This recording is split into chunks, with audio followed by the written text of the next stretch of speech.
and there are people on WeChat/WeCom being streamed live for our community in China.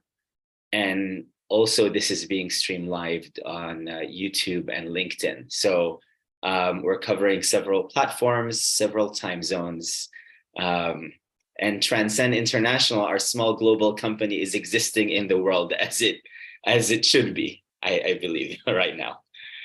So welcome everyone to this session, AMA session, which stands for Ask Me Anything, where our CEO, Tony Dickel, who you'll see and hear from in a bit, will be hosting.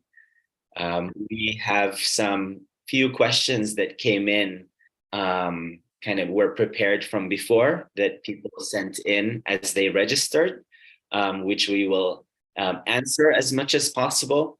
I would encourage you and everyone, though, in the spirit of interaction and keeping this live session alive, to chat in your questions here.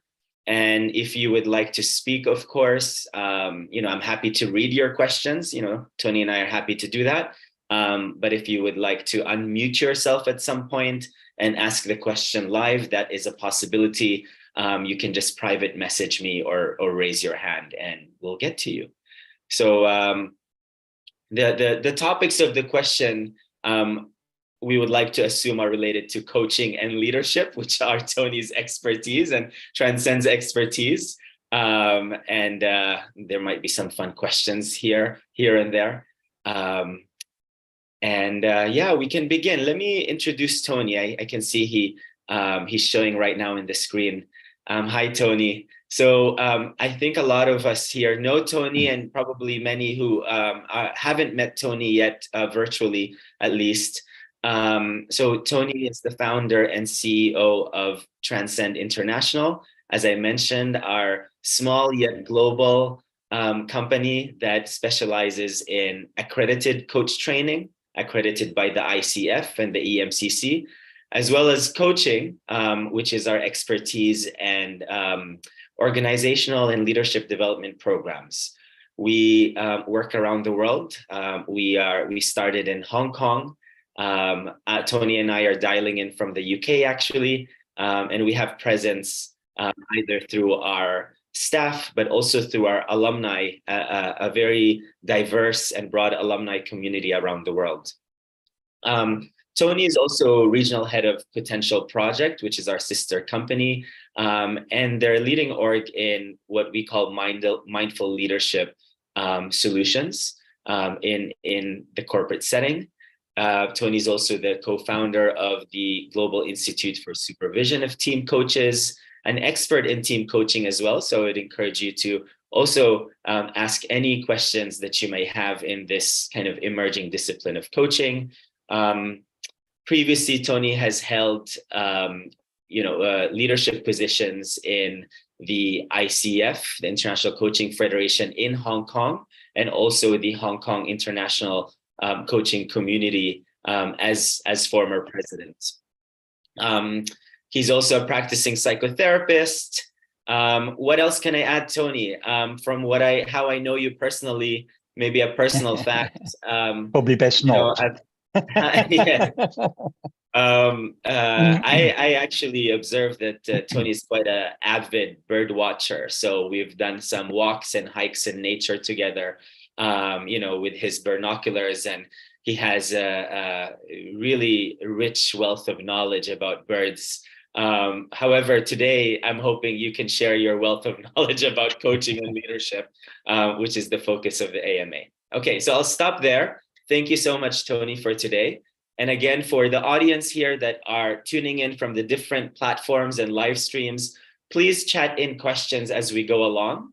There are some questions that have been sent to us, but I'd love to also read yours and we engage with yours during the session. All right, thank you. Tony, you can take it from here. Welcome, everybody. I think what we should do, because we're slightly short of time, is maybe Sam can start straight away with either dipping into the audience and getting some questions, or if there's anything that's come up from from what was submitted, maybe we can start with those. Wonderful. So maybe we can start with a question that was pre-submitted. And this comes from one of our alumni in Hong Kong. And she asks, what kind of questions or comments can we make when we're coaching our client that expresses some negative emotions during their coaching session? Okay, thank you. So it's interesting you mentioned the word negative emotion. I think the first thing to know about this, because dealing with emotions, with your own and also your client's emotions, is often around the mindset. And many of us, we're taught to believe that emotions are somehow bad.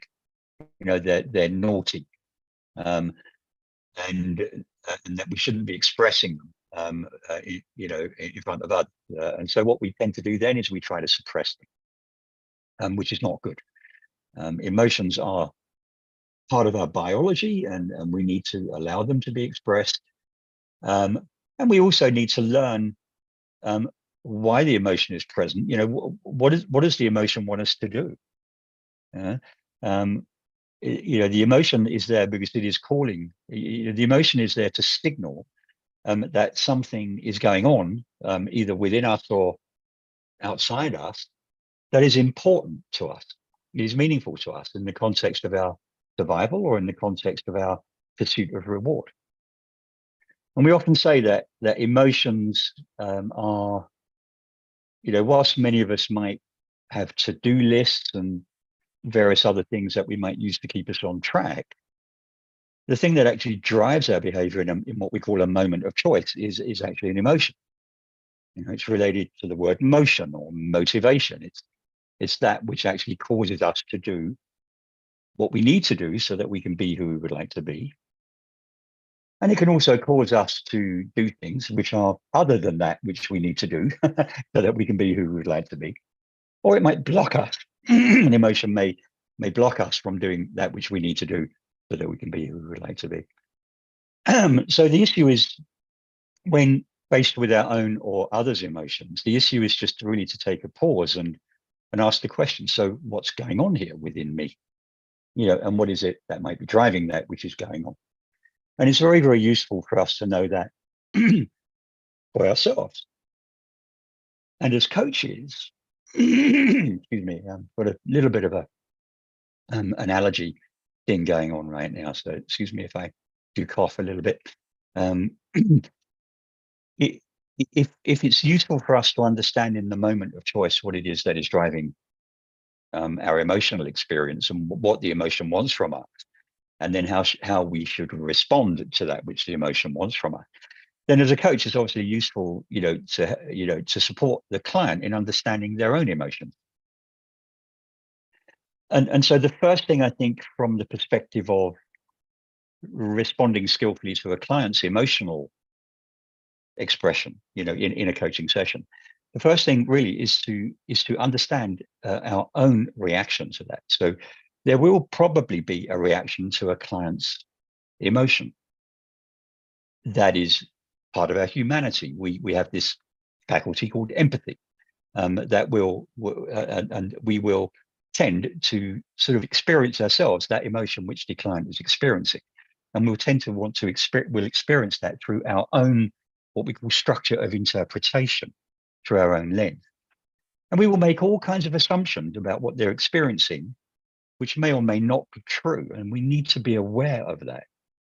So the first step is to kind of, when a client is exhibiting an emotional response, and I don't like to use the word negative emotion, because emotions are not negative. We've got to get that out of our vocabulary.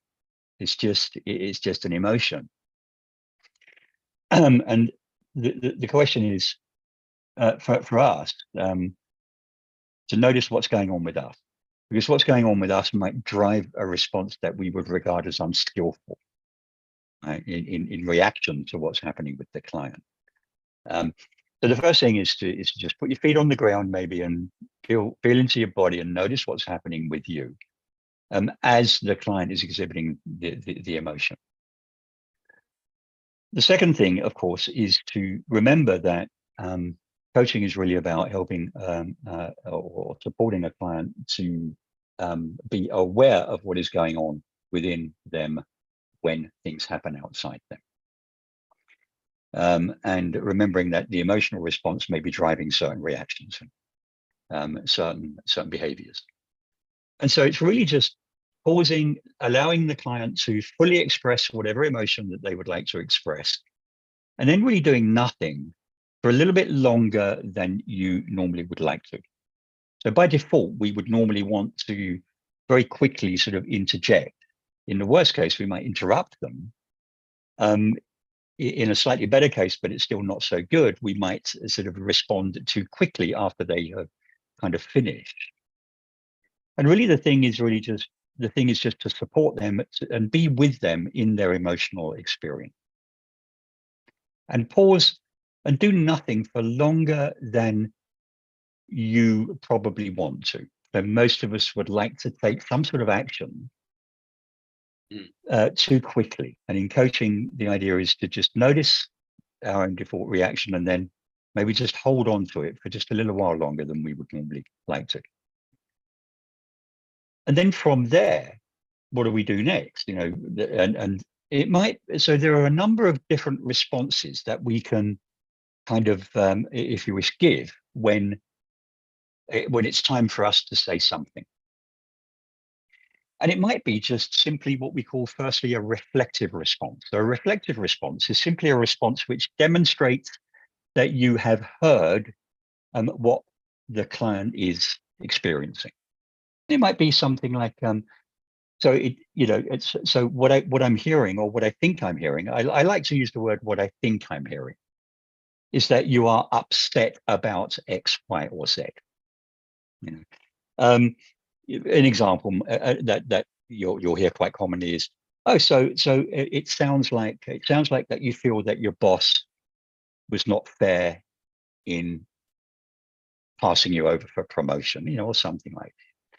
Or it sounds like you're unhappy with your father-in-law, you know, or whatever it might be. So and we call this a reflective response, which is really doing no more than just playing back what you think that you have understood to the client.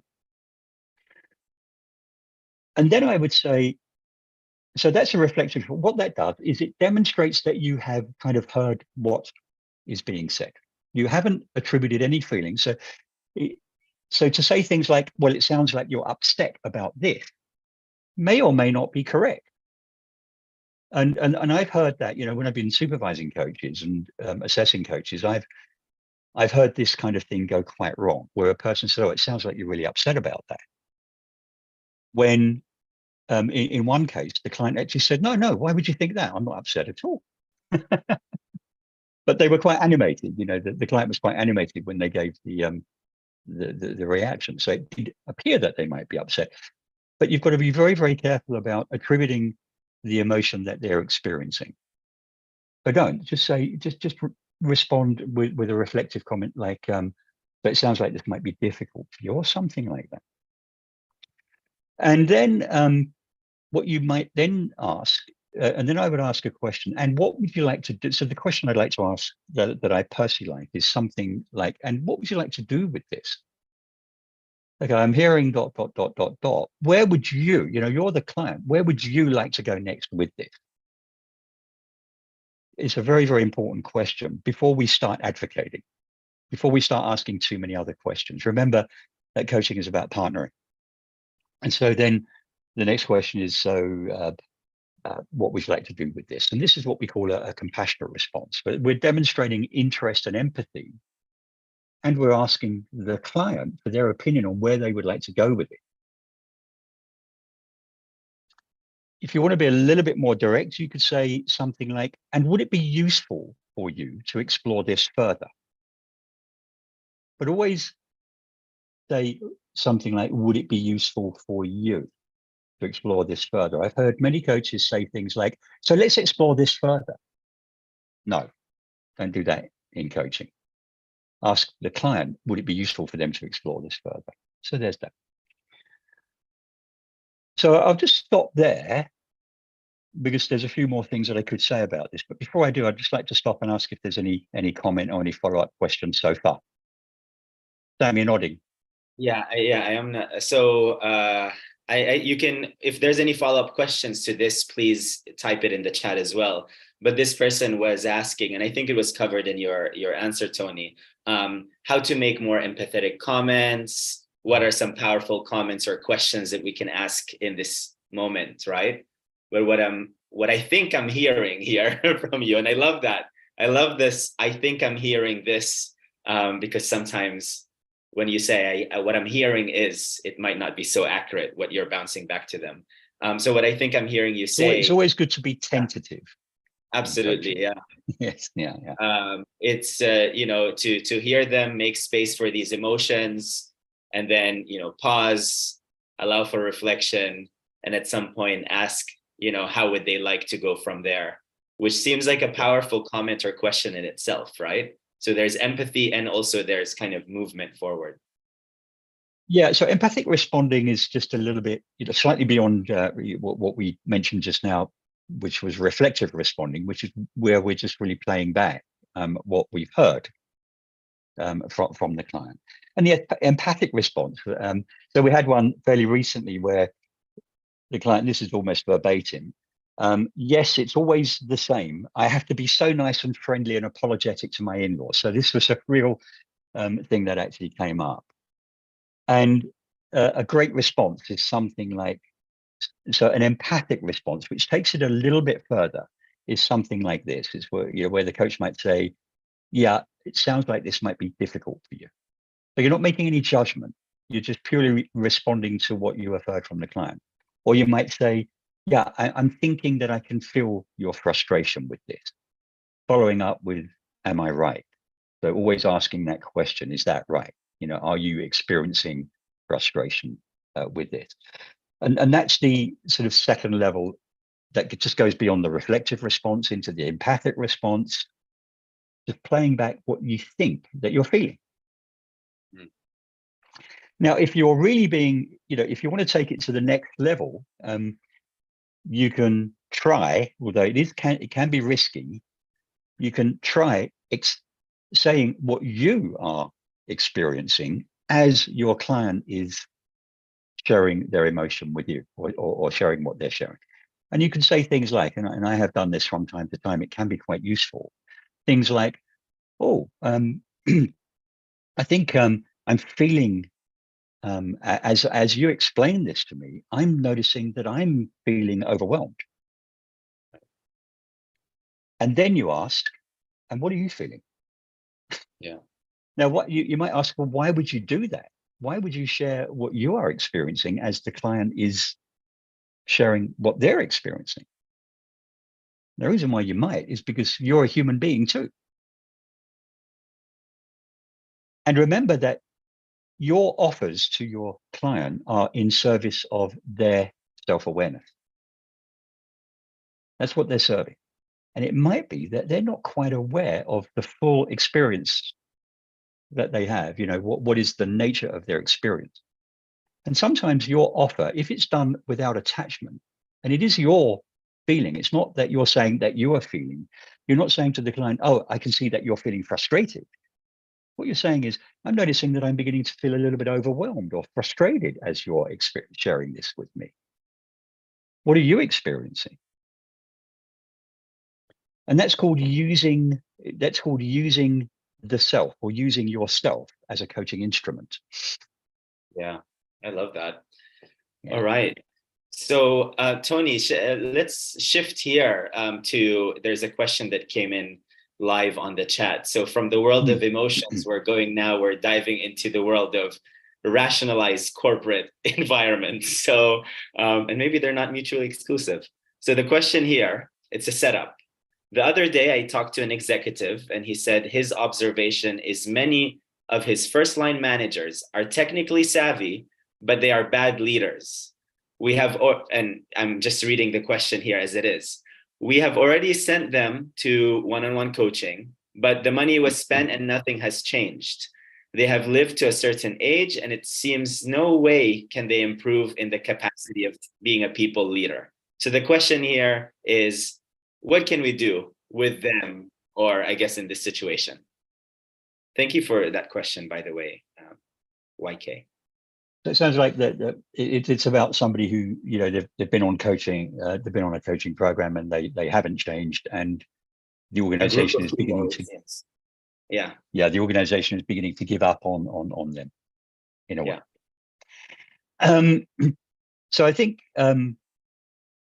the goal, well, so this is what one needs to do, I think, with situations like this. As organizations, we sometimes can be quite good at making it unsafe in a way for people to change, right? In that maybe we may or may not carry a what we call a growth mindset into our interactions with people. So while the individual may be coached, and I can't say anything about whether they were coached well or whether they were not well, for a person to change, it's not just about only what happens in coaching. To some extent, also there needs to be for people to change in a way that is deeper. And most behavioral change does normally involve changes to the way we think about things, the way that we generate emotions, the way that we feel safe, and the way that we feel unsafe. We need to sort of often change at a deeper level around all of these things. We call it ways of thinking and ways of feeling about things. And for many of us, that feels very, very unsafe. And so it's often, it's not an event. This kind of change is often not an event. It can be quite iterative. And quite often what we need to do when people are not changing, firstly, we need to understand their commitment to the change, because they may be really committed to making the change, but they may not feel safe enough in the moment of choice to actually change. Or they might just forget what the new behavior is that they need to express in a particular moment. So they're either A, not committed to the change that they are saying that they would like to make during coaching, in which case I think coaching can resolve that, because coaching can help an individual to become very committed to the aspirations that they would like to set during a coaching program. But just because they are committed to the change that they would like to make doesn't mean that it's going to happen. Because the second reason why people don't change is because they just forget in the moment what is the behavior that they need to express, which is different from that which they have always expressed. So there are those two elements. And what we notice, in coaching is that it is a very iterative process. I mean, how many of you are actually coaches who have experienced your client coming in multiple times to multiple sessions, having either forgotten to rehearse and practice a new behavior, or B, telling themselves in the moment that that behavior is not appropriate for this situation? And that doesn't mean that they can't change. It just means that there's something else that the coach needs to help them to uncover that is blocking the desired behavior. Something maybe a little bit deeper that is preventing them from letting go of an old behavior. And so it's really, and if you, of course, if you genuinely believe that somebody can't change and their behavior is destructive or disruptive, then that's a different thing. But quite often, it's not that they can't change, it's not that they don't want to change, it's because they don't feel safe in the moment to express a new behavior, which is where, outside the coaching room, then, we need to, support them across the whole organization. If someone is trying to, let's say, change, and then when they break down, we call it a breakdown, which is where somebody, if you wish, defaults back to an old behavior. And then the traditional response is for somebody to say things like, well, see, you're doing it again, you can't change. I don't believe that you can change. And then once the person hears that, it suddenly becomes unsafe for them to continue to change. And they themselves will tend to give up, because it impacts on their ego. So I don't know whether this helps. if a person seems to not be changing, the question that you need to understand is to try to assess whether they're incapable of change, or whether they just don't feel safe in order to make a particular change. And more often than not, if the person is committed to change, then there's a story that's going on in the moment that is preventing the new behavior from being expressed. And then the coach needs to work with those stories, the stories that they're telling themselves that are driving the existing behavior, and work a little bit deeper. Right? I don't know if that helps. Yeah. Or if anyone's got another question about that. Yeah, the YK said that it's helpful. Thank you for that, Tony. And just here, we're in the middle of the event right now. I actually wanted to ask people that are present, in the live streams on WeCom, WeChat, or here on Zoom, to just chat in if you're comfortable, your name, where you're dialing in from, and perhaps if you're a Transcend alumni and have done training with us, please state that as well when you've done the training, just so that we can have an idea about the audience here and you have an idea about each other. We'd appreciate that as well. Yeah. Sam, if you don't mind, I'd just like to say two things about this whole process of change. Yes, please. Yes. And how coaching, particularly in our style, actually relates to that. We say that there are two elements in coaching for change. Element A is to create what we call a well-formed goal. So a well-formed goal is a very, very vivid picture or image of the desired behavior and the reason why they want it. Right.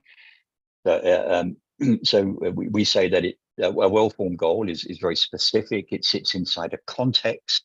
They know when they want to experience it. So it might be, when they want to express it. So it might be maybe when they're being emotional because somebody has disrespected them in a particular type of meeting. So as specific as possible, and we call it the context. Right? And the relational, the emotional, the spatial context in which they need this new behavior to apply, and form an image of that. And then so by the way, the acronym that we use is SCRIP, specific, inside a context, resources. What resources do they need to apply in the moment of choice in order to be able to make the change?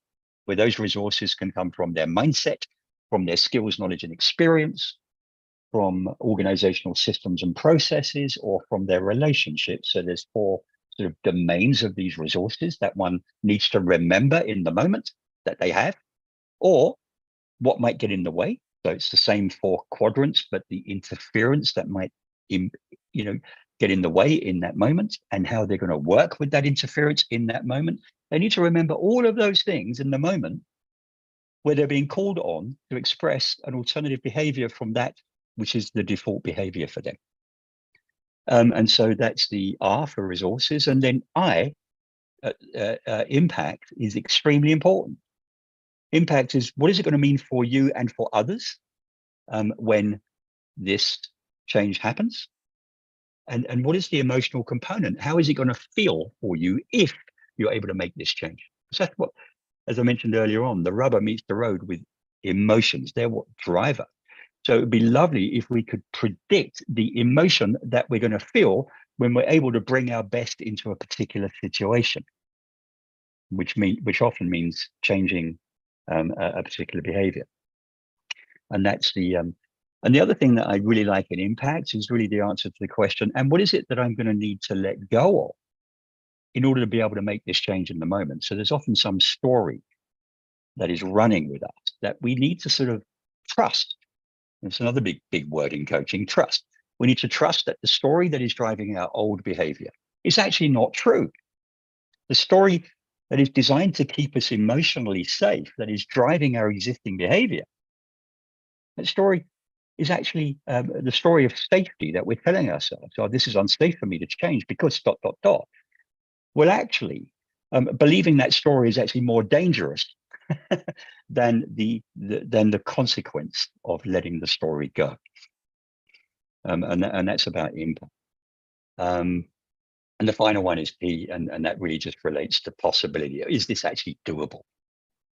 We like to say P is possibility, or sometimes positivity. You know, we need to keep our goals ahead of us in positive terms, because they are a beacon, they're a compass for us. Keep in the mind from moment to moment, what is the consequence for us and for others of making a particular change? Rather than, what is it that I need to do about this problem? Because when we think about problems, we get stressed and we lose our ability to be creative. So keep your goals in mind rather than only the problems. So that's it. I'm going to stop there. I just wanted to say that. Maybe this is more of a practical question, and people, I think, especially tuning in on LinkedIn, the LinkedIn live stream, they're not coaches. However, they are interested in gaining coaching skills or becoming coaches. So the question here is, what advice would you give someone that is looking to train or certify as a coach, and why would you recommend Transcend to do that with? My answer to this is I wouldn't recommend Transcend per se. It's not to say that I don't.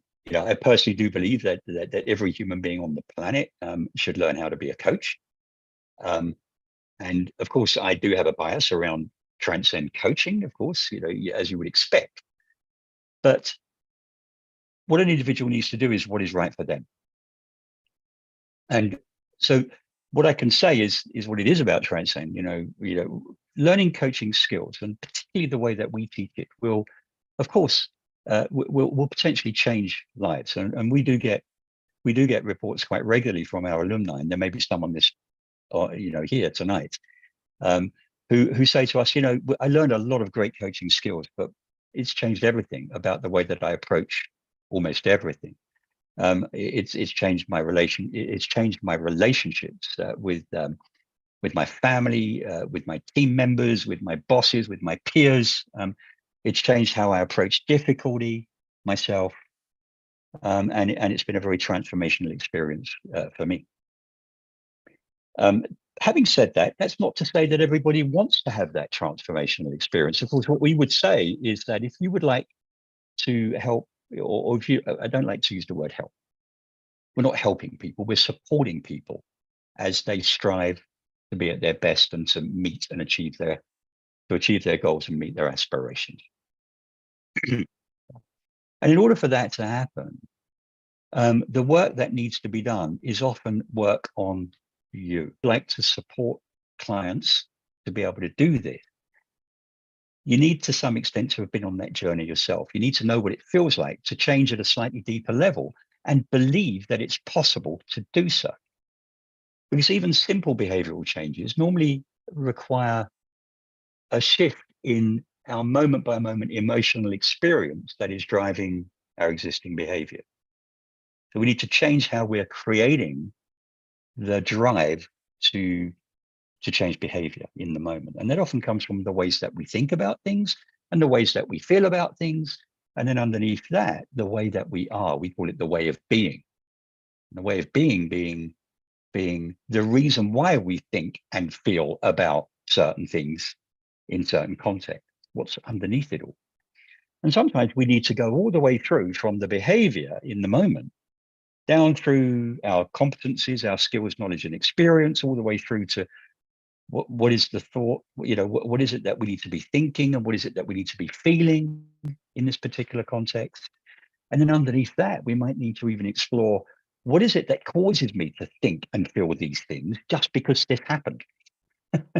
Just because you criticized me in a meeting, what is it about me that caused me to think this and feel that, and therefore do this, and forget about all of my goals and all of my aspirations, all of my skills in the moment? What is it that caused me to do that? And what needs to change so that I can do this instead? Because we don't have time to think through everything. I think it was Richard Davidson who said that more than 99% of what we think, feel, and do in a particular moment is completely automatic. But that's okay as long as your autopilot is driving you in the direction of exactly where you want to go. But what if it isn't?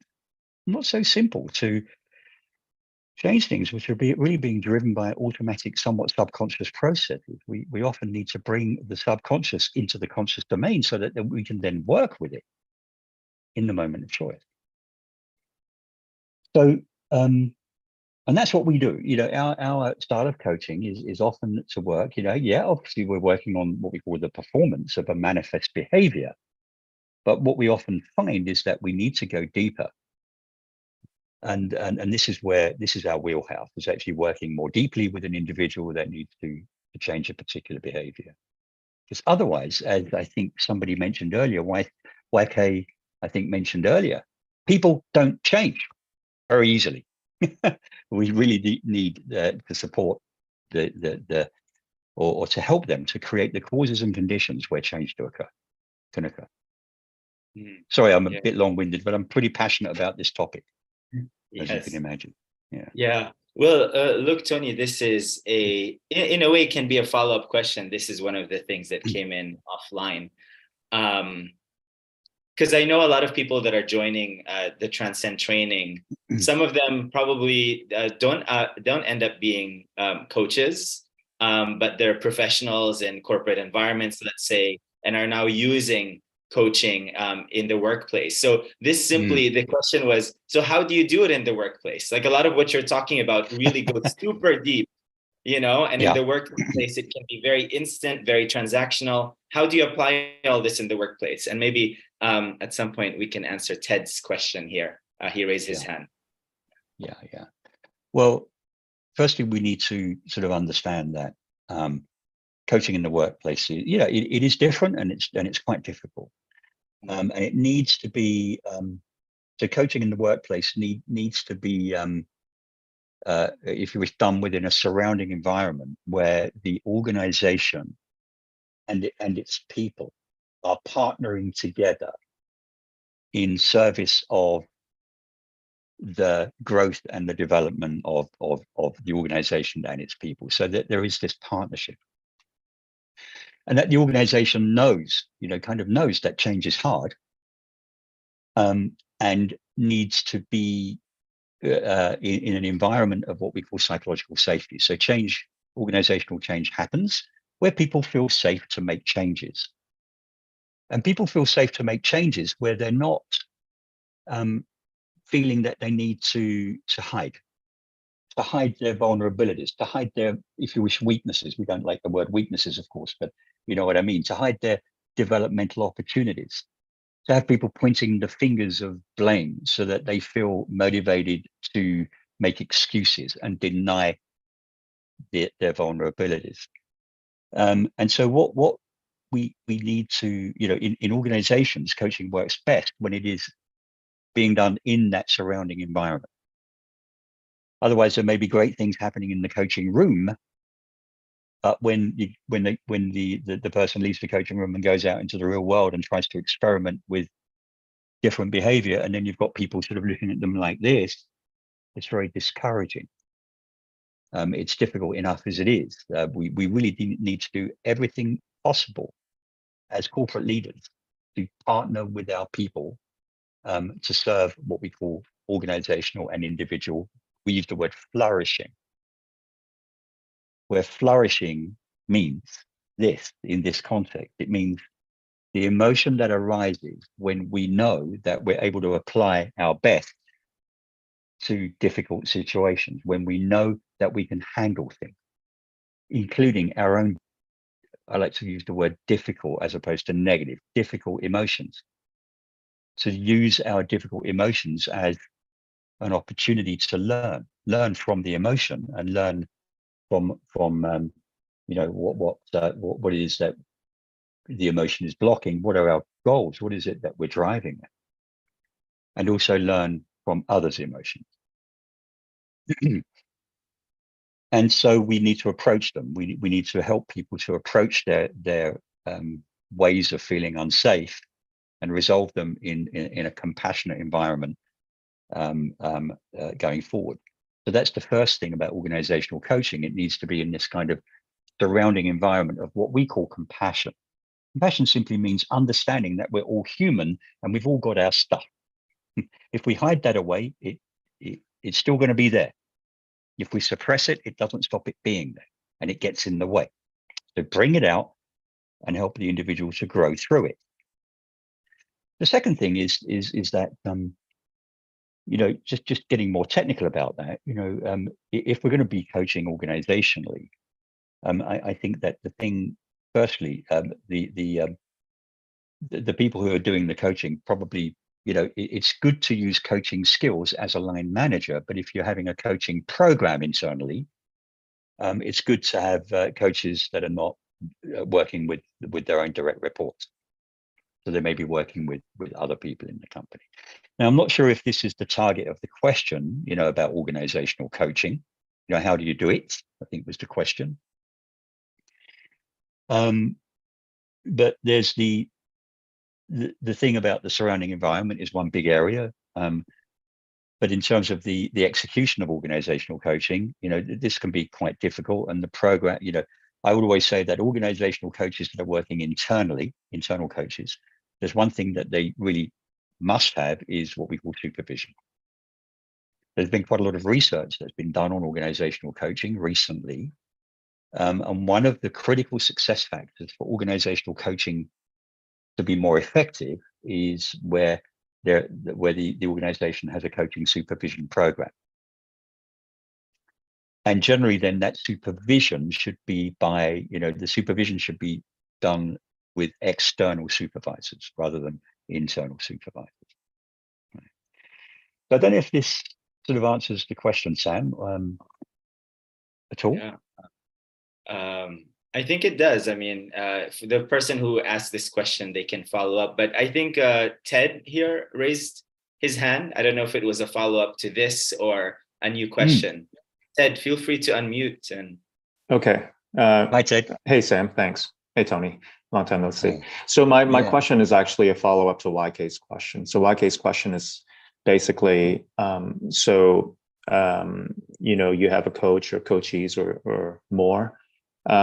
Now the employer feels that it's not working, right? So in my experience, there are a lot of companies in Hong Kong where you promote people from a specialist role into a generalist role, and they have no training whatsoever when it comes to people management and or other soft skills. And if it's the case like this, then I agree with Tony that the corporate leader's responsibility needs to be clear. You need to have a common goal. But also to his point, if there's a person who's been in the job for 10 years, 15 years, all of a sudden, if we ask them to change, it's really terrifying for them. What has worked for them in the past might not work for them right now or in the future. Yeah. So the question is really a follow-up to IK's question. What is our adequate response to the employer or to the corporate leader if he or she feels that the coaching is not working, but one of the factors is really maybe more time is required, or the coachee is may not be changeable material. Is that a terrible thing to say? But basically, I think that would be the follow-up. My personal opinion on this, and it is a bit controversial, is that nobody is uncoachable, right? So everybody can change. There's always, but for almost everybody, there is something that they want that they're not getting because of some aspect of their existing behavior. And quite often it can be different. So sometimes when I'm faced with a coach, there are two questions that I quite like to ask as a coach to people that seem resistant. They're both quite controversial. The first one is this, and it is a controversial question, but it goes like this. It is, so do you believe that your best days are ahead of you, or are they already behind you? And the answer to that question, often, so when you ask that question, you often get quite a long sort of period of like reflection. You can see the eyes moving, so there's a reflective process going on. And then if they say, oh no, I'd love it if my best days are ahead of me rather than behind me. And then you can explore that, okay, so what is it that you would love to have in your future that maybe is not happening now? And what needs to change outside, and often when you say, so what needs to change so that they can happen, they'll often talk about, initially, people will often talk about everybody else and everything else, rather than things that need to happen within them. But eventually there'll be part of them that sort of understands that everything else and everything else, everybody else and everything else, that's always going to be there. The only thing that they can work on is their own response to everybody else and everything else. So you could actually say, so if you assume that none of that is going to change, then what might need to happen within you so that you've got a better chance of having your best days ahead of you than behind you? And this can begin to open up an exploration about their own relationship with the world outside. Now, what might need to be different in terms of how you are reacting or responding to the world, so that aspirations that you might have a better chance of occurring. So there's that one possibility. There was a second question I said that I like to ask, wasn't there? And now that question has kind of slipped out. Oh yeah, okay. So the second question is that I like to ask is, so what is it that you would like to have in your life that you currently don't have? Just simply that. It sounds like a simple question, because everybody's got those things. I'm sure we all have. Even successful people have things in that are happening that they would rather not happen, or things that they would like that they don't have. Another one, but I tend to ask this question a little bit more, a little bit further in when I've got a stronger relationship with a client, is I like to go into values. How would you like to show up in the world or in a particular context that is different from the way that you're showing up right now? So with questions like this, slightly blue sky, somewhat aspirational questions, you can often tease out, or eventually what happens is the commitment to making changes can occur, but it may not occur immediately. Coaching is not an event, it's a process. And if we expect people to change too quickly, then often it works against the change process. People change when they are ready to, not when you tell them to. Right. So as leaders and as coaches, how can we create an environment that supports an individual becoming aware of that which they need to change, in order that they can have more of what they want in their lives and less of what they don't want in their lives? Does that make sense, Ted? And not only that, does it answer the question in some way? Yeah, so I was really looking for, what would the coach's response be to the corporate leader, knowing that he thinks that it's not working. Is it a matter of time? Oh, and how do we convince them of putting more investment into this endeavor, I guess? How would we respond to the leader? So this would be after the leader, after the individual has had a program of coaching, or beforehand? Yeah, I'm just assuming from YK's question that after the coaching, the leader is expecting a certain kind of positive results that he's not getting. Now he thinks that, this coaching endeavor is not really, living up to his expectation. So as coaches, what are some of the adequate response that we might consider? Well, I would like to do it through inquiry rather than advocacy. So, I've said a lot of things, right now about the causes and conditions for change to occur. But of course, you've got to be careful when you're in front of your client about advocating that, because it might cause them to get on the defensive. So just ask questions. Ask them, what do they believe? Ask them, what do they think are the causes of this individual not being able to change? And ask them aspirational questions about, what do you think might need to happen so that this individual might be able to change? What do you think might need to happen? And you can look at it in the 4 quadrants, as we call it, the quadrants of, what might need to happen in mindsets, both yours and theirs, what might need to happen in terms of skills, behavior, and knowledge and experience, and the way that you are showing up with them, and the way that they're showing up, right? You can almost ask coaching questions of that leader, which point towards some goal setting around what might, around things that they might be able to do so that change might be more possible with that person. What are the outcomes that you would like? What needs to happen within your mindset, within skills and behavior, within organizational systems and processes, and within the relational fields, so that change has a better chance to happen? What might get in the way, or what is getting in the way, and how can you work with it? So I would tend to take that kind of coaching style approach if I was asked that question by a leader around one of their people. Because remember, the leader cannot have the goal of changing another person. The leader can have the goal of changing themselves so that that other person has a better chance of changing. Does that sort of make sense? I know it's a bit obscure. Okay, very good. Thank you. What else? All right. I know this is a 1-hour event, so perhaps this could be the last question, Tony. And maybe next time we do this, we have a longer time. Yeah. But this question shifts from, I think we've been doing a lot of client or coachee-centric questions. Now this is centering on the coach. Very vulnerable question, actually. So really appreciate it for whoever asked this live.